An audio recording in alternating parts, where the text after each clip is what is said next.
What is going on, everybody, and welcome back to my channel. If this is your first time here, then I'd really appreciate if you hit that subscribe button so you never miss a new video every time I put one out. And in today's video, I'm going to be talking about your training goals, but more specifically, does your training actually match your bodybuilding training goals? I think that's a very important question because I see a lot of people going in there, going into the gym and just not having any purpose or direction behind their workouts.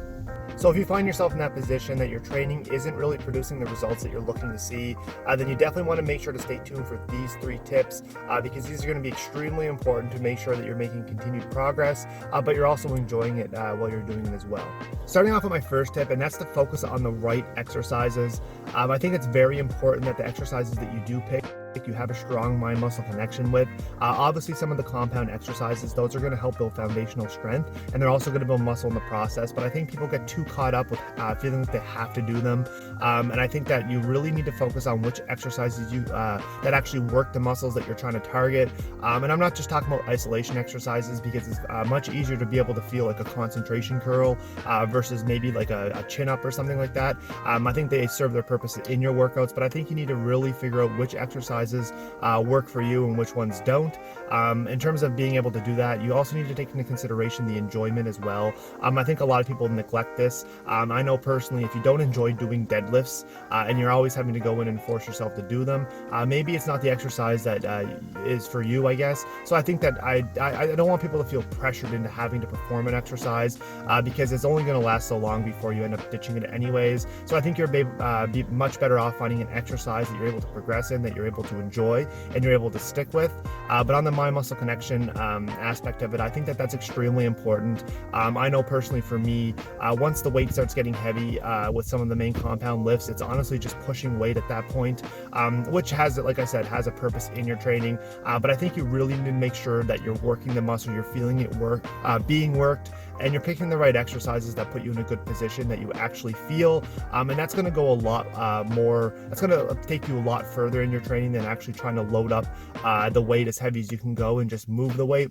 So that would be my first thing, is just to really focus on the mind-muscle connection. Find the exercises that you really connect with well, prioritize those in your workout, but also give them, make sure that you're progressing in them with the weight, but also don't be afraid to kind of add some intensity in different ways, like it maybe increase the sets, the volume. Don't always look to add weight. I think that those are the 2 big takeaways, and also make sure you're enjoying the exercise as well. That's going to be extremely important for adherence. And I just briefly want to touch on the main compound lifts in terms of how they relate to your goals. So in terms of bodybuilding, the overall objective is to build the most amount of muscle possible versus strength. And I think that people prioritize, they try to blend the 2. They try to blend strength training in with bodybuilding. And I honestly just think that you should, if you're focused on bodybuilding, you should be looking for ways to optimize that muscle building potential in order to achieve the look of a bodybuilder. So just to kind of highlight 2 different exercises, I first want to take the bench press. The bench press is an extremely good exercise for building strength and also for building your chest.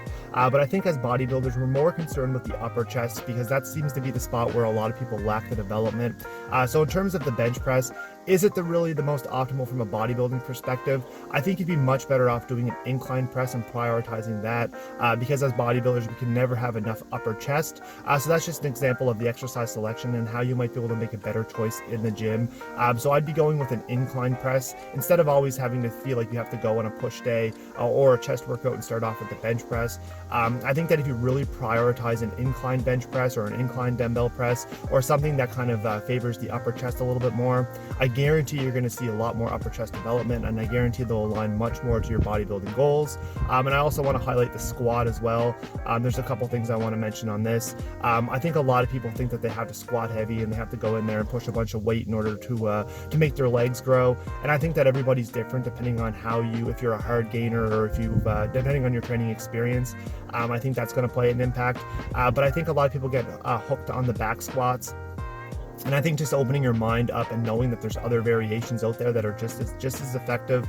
The front squats, for example, let's say that during the back squats you have a hard time feeling your quads, then definitely try switching to the front squats. There's nothing wrong with giving it a try.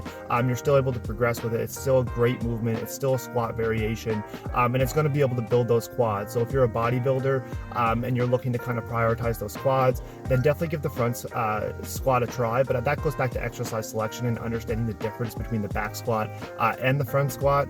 And also another thing too, a lot of people have lower back issues or just back pain when they're squatting. And to alleviate this, I really like the hack squat. This is another variation that you should definitely not shy away from. It's an extremely effective exercise, and I think that it's going to be able to build the quads that you're looking for. So if you do have back pain, definitely don't shy away from the hack squats. And another personal favorite of mine is the Bulgarian split squats. You can do them with a dumbbell with one leg up, or you can do them on a Smith machine. I really like this exercise because it's unilateral. It's going to work each leg individually. And as bodybuilders, we're going for symmetry.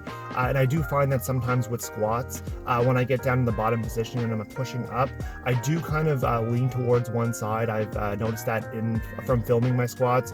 And I find that the Bulgarian split squats is great for really working out those imbalances, still working the quads. If you keep a more upright posture, you're going to target your quads more than your hamstrings. But I also like the stabilization aspect that comes in too, especially if you are doing it with dumbbells. You're going to be recruiting a little bit of stabilization muscles that's going to actually help keep you upright. So long story short, I think the biggest takeaway is make sure your exercise is aligned to your goals. And if it's bodybuilding, because that's what this channel is about, then make sure you're picking the right exercises that are going to allow you to build the physique that you want. So I'd be prioritizing incline bench press over bench press. I think that's a great choice. And also with the squats, I just basically wanted to highlight there's a bunch of different variations, and you don't have to feel like you're stuck into doing the back squat just because you see everybody else doing it and everybody going heavy on it. I think you need to make sure that you're finding the right variations that work the best for you and that really align to what your weaknesses are and what your goals are. Now moving into my second tip, and that's to focus on your weaknesses versus your strengths. So the first thing I would do is I would take a good hard look at your physique and honestly assess it, like which areas you need to bring up, which areas have developed well for you. I think that if you pick one or two areas, I think a lot of people, like if you're first starting off, you're going to have, maybe you don't have weak points, maybe you just kind of need to bring up your whole body just in general. Everything kind of needs to be a little bit bigger or better. But honestly, I think that as you kind of get into training a little bit, maybe you're in the intermediate stage, you're going to develop points in your physique that just develop better, whether it's due to your training, your genetics, or just basically the exercise. There's a lot that goes into it, but there's also going to be weaknesses. So I highly recommend that you guys honestly assess your physique, or have somebody honestly assess it for you, and just kind of give their thoughts on where your weaknesses are. And I think another thing is people focus on too much at once. I think you really need to pick one or two weaknesses and figure out how you're going to prioritize those in your training split, and look at your current training split now. So maybe let's take for example the back. Let's say the back for me has always been a strong point for me, and I've just noticed that in my training split, it's been something I did a lot of rows, so I developed a pretty decent back thickness. So after I evaluated my training, I was thinking, well, why don't I just put my back training on the back burner a little bit and focus on another aspect, like maybe my chest. So if you do have a weak chest, I think you need to look at your training frequency and be all right with kind of setting a stronger muscle group on the back burner, training it less, and really focusing on your chest, developing that weak point, figuring out how many times a week you're training it. Maybe you're training it 2 times a week. We'll bump it up to 3 times and figure out, and then just kind of see how you respond to 3 times a week training for that muscle group. And then also going back to what I mentioned with the first point, the exercise selection, just really evaluate which exercises you're doing, and honestly just assess, are you feeling those exercises? Are you continuing to make progress in them, whether that be like a progressive overload with the weight or with the sets, or accumulation of volume. I think that you really need to take a step back with that and assess that. But another thing I think is overlooked as well is a pre-activation or a pre-exhaust exercise.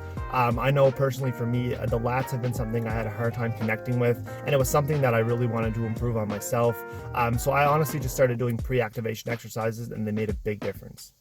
A couple of those pre-activation exercises, I really like low seated cable rows where you're isolating each lat. But the point of the story is that to incorporate that with other body parts.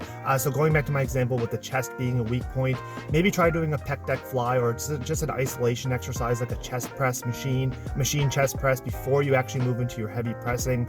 You're going to be able to get the blood flow to the muscle. It's going to act as a really good warm up, but you're also going to be able to establish that mind muscle connection, which I said back in the first point was extremely extremely important, and that your goal isn't just to move weight. Your goal as bodybuilders is to focus on that contraction, focus on feeling the weight move and actually the muscle working. And that's kind of my point that I wanted to make with that. But yeah, I think that you just need to focus on where are your weaknesses at in your physique.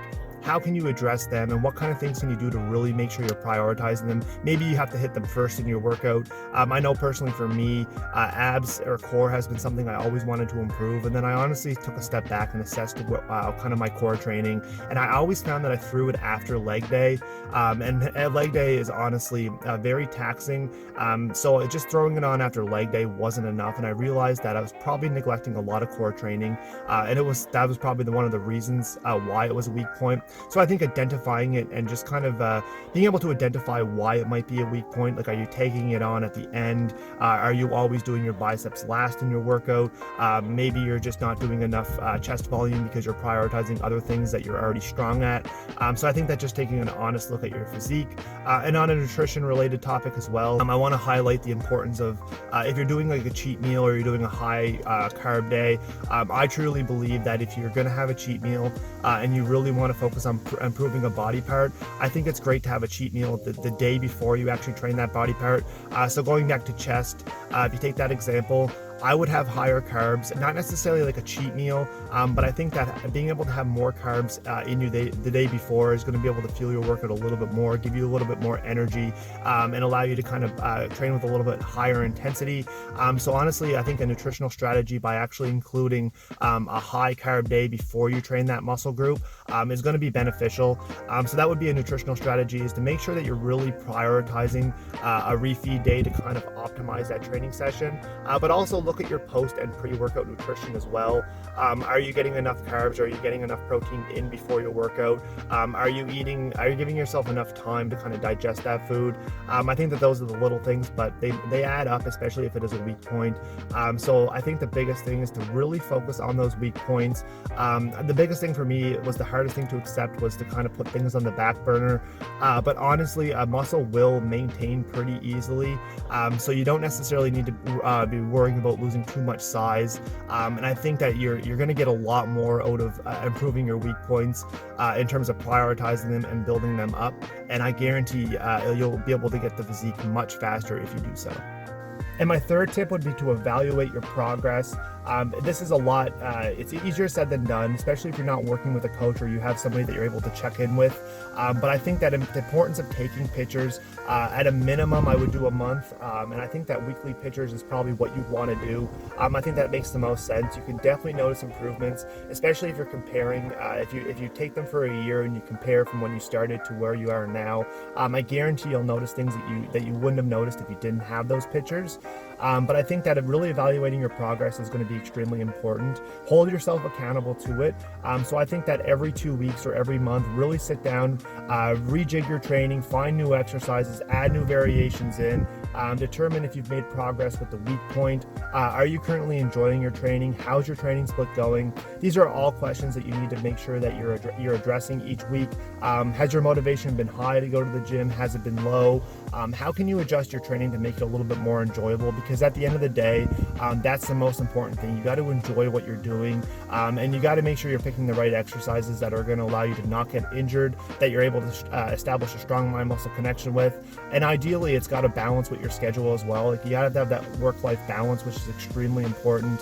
I know personally, for me, it's something that I'm struggling with. Like, I've been starting to go to the gym in the morning, just because I find that it's great to be able to prioritize my workouts, and I found myself slipping up. So maybe you're in the same position as me. Definitely try working out in the mornings. It's a great feeling to come home from the gym and knowing that you have the rest of the day to yourself. But honestly, I think that just making time for yourself, really evaluating your workouts, giving yourself some constructive criticism, and really sitting down and figuring out what's working in your training and what's not, taking pictures, and also changing your programs, changing your exercises. It's going to go a long way in terms of actually your continued progress. But I think a lot of people say that they do it, and they necessarily don't. Like I said, it's easier said than done to actually sit down and evaluate yourself. And I think that's kind of important with training logs as well. I know personally for me, I keep training logs, and then sometimes I end up forgetting to record some sets or forget some workouts. But I think that keeping training logs is going to give you something to look back on, just like progress pictures. So I think that being able to like analyze your training logs, keeping some record of your training, and taking mental notes, I think that that's like something that's definitely underlooked as well.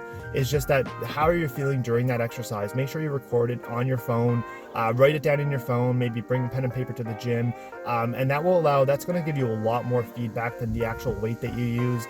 I think that sometimes when I'm reading through my training logs, it's all those little notes that like I put to myself, or those comments I make to myself, that really allow me to kind of get an idea, and it kind of takes me back to that training session and allows me to say, okay, I understand what I was thinking there. So I think that would be my third tip, is to make sure you're constantly or you're holding yourself accountable to evaluating your progress, that you're taking pictures and you're really assessing your training, and honestly you're being honest with yourself. I think that's the most important. Alright guys, that's to conclude today's video. It's definitely a different style video, but it's definitely been on my mind and I wanted to share it with you because I think at the end of the day, you want to make sure your training aligns to your goals. And as bodybuilders, I think we kind of get caught up with moving too much weight, and we're really focusing on that versus what's actually going to be able to make our progress, what's going to be able to bring up our chest, what's going to be able to identify our weak points and really prioritize those while keeping the enjoyment factor high. So those are some of the thoughts that have been in my mind, and those are some of the things that I've started implementing, and I noticed that it's been making a big improvement. So definitely give these three tips a try, and I guarantee that they'll definitely help you. Don't forget to subscribe to my channel and turn on those bell notifications. I want to make sure you guys get notified every time I put a new video out. And I do have a lot of great content that's planned in the works that I'm super excited to share with you. So make sure to subscribe and turn on the bell notifications. And also drop the video a like. I do appreciate all the like and the support and the feedback. Definitely goes a long way. And I'll catch everybody in the next one. All right, peace out.